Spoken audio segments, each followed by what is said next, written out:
وعلیکم السلام ورحمۃ اللہ وبرکاتہ۔ یہ سوال کہ بھائی آپ لوگ داڑھی کیوں رکھتے ہیں، ذرا سا احمقانہ معلوم ہوتا ہے۔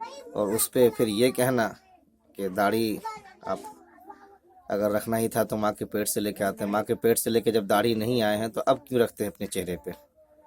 تو ان سے تو پھر کاؤنٹر کوسچن ہی کیا جا سکتا ہے، بجائے جواب دینے کے ہم ان سے آنسرنگ کریں، بلکہ ان سے پھر ہم یہی سوال کریں کہ آپ اپنے منہ میں دانت کیوں رکھتے ہیں؟ اس لیے کہ آپ جب اپنی ماں کے پیٹ سے آتے ہیں اس وقت آپ کے منہ میں دانت تو ہوتے نہیں ہیں، تو اب کیوں دانت رکھتے ہیں؟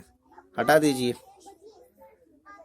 ہاں ہاں ہاں، جی جی، آپ یہ بھی کہا جا سکتا ہے کہ آپ ماں کے پیٹ سے کپڑے پہن کے تو آتے نہیں ہیں، تو لہٰذا آپ کپڑے بھی مت پہنیے۔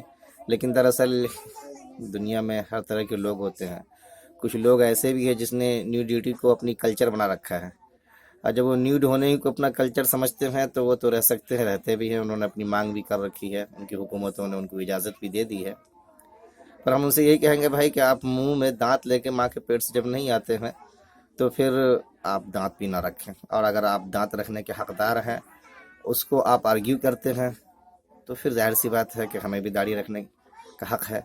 اور سب سے بڑی بات یہ ہے کہ صرف ماں کے پیٹ سے آنے کے بعد تو آنے کو مرد بھی آتے ہیں، عورت بھی آتے ہیں، لیکن عورتوں کے داڑھیاں نہیں آتی، مرد ہی کو اللہ تبارک و تعالیٰ داڑھی سے نوازتے ہیں۔ یہ خود اپنے آپ میں ایک بہت بڑا سوال ہے، اس پہ غور کر لیں تو سارے جوابات خود بخود ان کو مل جائیں گے۔